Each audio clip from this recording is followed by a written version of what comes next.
Sabe, quando a gente pensa em progresso científico, vêm à mente imagens de laboratórios, descobertas incríveis. Mas a verdade é que essa história tem um lado bem sombrio. Para chegarmos às regras que hoje protegem as pessoas em pesquisas, foi preciso aprender com alguns dos capítulos mais terríveis da nossa história. Então, vamos mergulhar nisso. E tudo começa com esta pergunta, que é a espinha dorsal de toda esta discussão.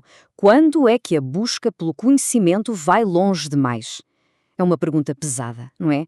É um dilema moral que forçou todo o mundo, cientistas, governos, a sociedade inteira, a parar e a pensar: ok, precisamos de limites.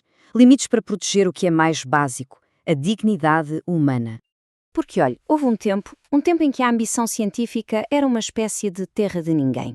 Não havia barreiras éticas, não havia freios, e nesse vácuo, a busca por conhecimento acabou por justificar atos que hoje nós olhamos e são simplesmente monstruosos. E o resultado, um rastro de sofrimento que marcou a história.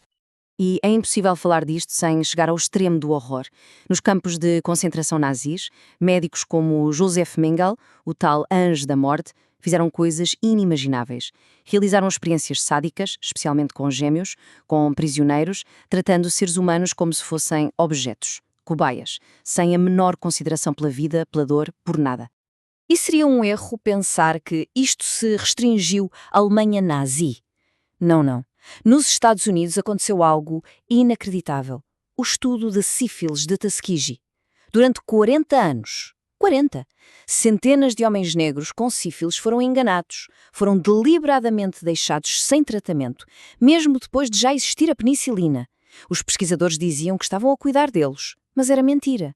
O objetivo era apenas observar a doença avançar e matar. Uma decepção que durou décadas. Então, em 1966, a situação começou a mudar. Um pesquisador, Henry Beecher, veio a público e expôs 22 estudos eticamente inaceitáveis que estavam a ser realizados nos Estados Unidos. Pense só. Um deles, por exemplo, envolvia a injeção de células cancerígenas em pacientes idosos, sem que eles soubessem de nada. Esta denúncia foi uma bomba, chocou toda a gente, a comunidade científica, o público, e a partir daí já não era possível fingir que o problema não existia. Então, em resposta a todas estas atrocidades, o mundo finalmente começou a reagir. Foi um processo, sabe? Peça por peça, um sistema de proteção foi sendo construído. Estávamos a sair daquele caos da ambição sem limites para, enfim, começar a forjar uma bússola moral para a ciência.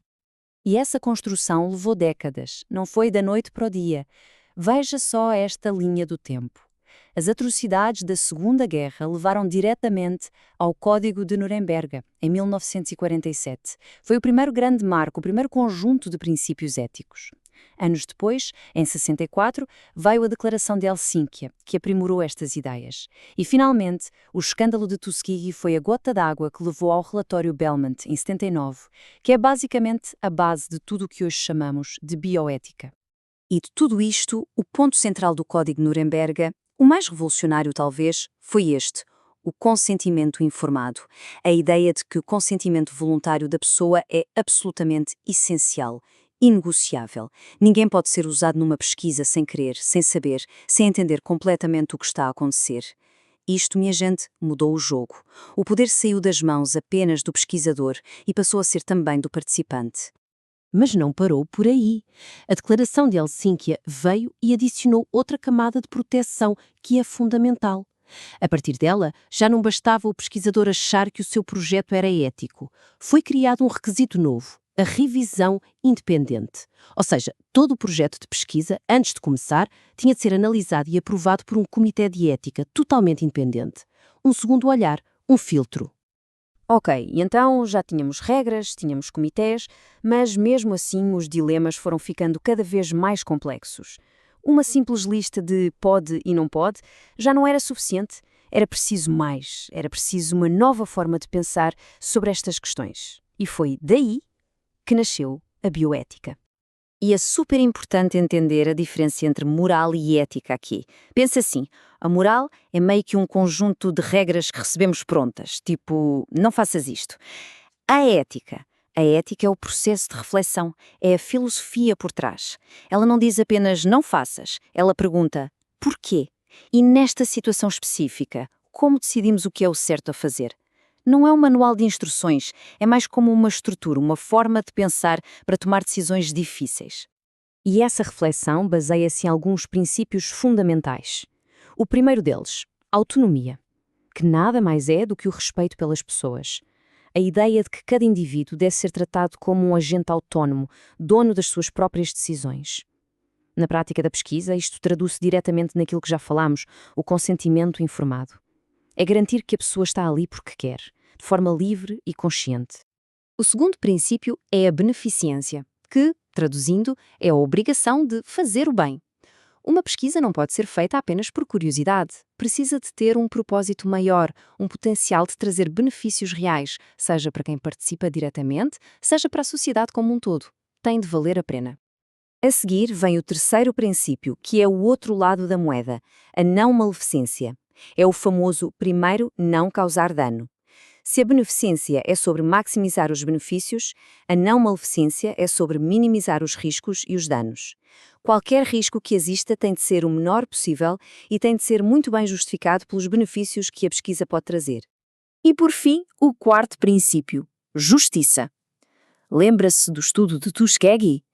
Este princípio existe exatamente para evitar isso. Ele diz que os benefícios e os riscos de uma pesquisa têm de ser distribuídos de forma justa.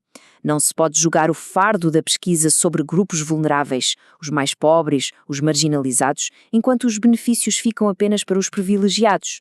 A seleção de quem participa tem de ser justa. Tudo bem. Estes 4 princípios são ótimos na teoria, mas e na prática? Como é que toda esta filosofia se transforma em ação concreta? Para entender isso, vamos dar uma olhada num exemplo real, o sistema que funciona aqui no Brasil. Aqui no Brasil, é assim, qualquer projeto de pesquisa que envolva seres humanos tem de passar obrigatoriamente por um Comitê de Ética em Pesquisa, o famoso CEP. E o processo é sério. O pesquisador tem de submeter um protocolo super detalhado, explicando tudo. O comitê, que é independente, analisa este plano de uma ponta à outra, pesando os riscos e os benefícios. E só então decide se o projeto pode seguir em frente, se precisa de ajustes ou se é simplesmente rejeitado. E o mais interessante, o que dá força ao sistema, é quem faz parte destes comitês. Não são apenas cientistas e médicos, não. É um grupo bem diversificado. Tem gente do direito, da filosofia, da sociologia e, o que é crucial, tem sempre um representante da comunidade. Alguém que está ali para ser a voz do participante, para garantir que a linguagem é clara, que os interesses das pessoas comuns estão a ser defendidos. É a visão de fora da bolha científica. E isso é importantíssimo. Olhe, o caminho que percorremos para chegar até aqui foi longo, foi duro, mas a jornada não terminou. Longe disso. A ciência avança a uma velocidade alucinante e cada nova descoberta, cada nova tecnologia traz consigo uma série de novos dilemas éticos. Hoje, as perguntas são outras, são mais complexas. Por exemplo, como garantimos que o dinheiro de uma grande empresa não vai influenciar o resultado de uma pesquisa? Ou como fazer pesquisa em países em desenvolvimento de uma forma que seja uma parceria de verdade e não apenas exploração? E esta? Usar um placebo, uma pílula de farinha, quando já existe um remédio que funciona? E os nossos dados genéticos? O nosso corpo? Existe um limite para a comercialização de tudo isto? São questões do agora, que mostram como a bioética nunca foi tão necessária. E no final das contas, tudo, absolutamente tudo, resume-se a esta pergunta. Uma pergunta que separa a capacidade técnica da responsabilidade moral. Eu posso fazer isto, mas devo fazer? Hoje, a ciência deu-nos poderes quase ilimitados. Podemos editar genes, podemos criar inteligência artificial, podemos mudar a natureza da vida. A grande questão que vai definir o nosso futuro já não é sobre o que a ciência pode fazer. A questão agora é sobre o que nós, como sociedade, vamos decidir que ela deve fazer.